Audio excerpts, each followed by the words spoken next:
work as a nurse, so she is ready for his eventual death, but she doesn't want to lose him while he is still alive.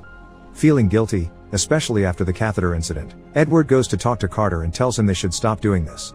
Carter immediately guesses his friend talked to Virginia and promises he isn't doing this because Carter pressured him into it. There's been a hole in his life since his last kid left home, and now he's getting to live again. Their trips around the world continue. They go on a lion safari in Tanzania, and Carter convinces Edward not to kill any animals, although Edward still shoots his weapon at the air just for fun. Next, they visit the pyramids, which Carter still doesn't consider majestic enough. He tells Edward about the Egyptians' beliefs about death, and the questions they believe the gods ask when you arrive at heaven's door to determine if you could enter.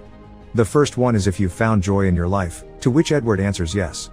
The second question is if your life has brought joy to others, which Edward isn't unsure about, so he decides to tell the story of how he lost contact with Emily.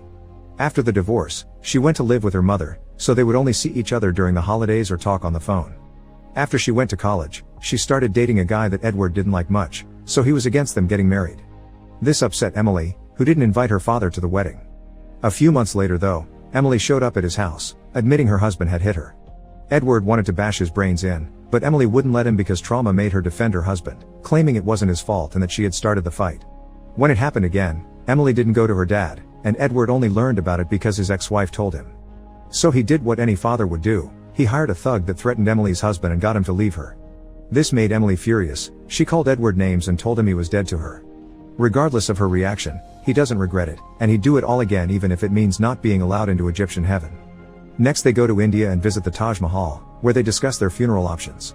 Edward is still unsure of what he wants for his body, but Carter already knows he wants to be cremated and his ashes should be put in a can and buried someplace with a view. Afterward, they ride motorcycles on the Great Wall of China, then visit Mount Everest, where Thomas brings them bad news, having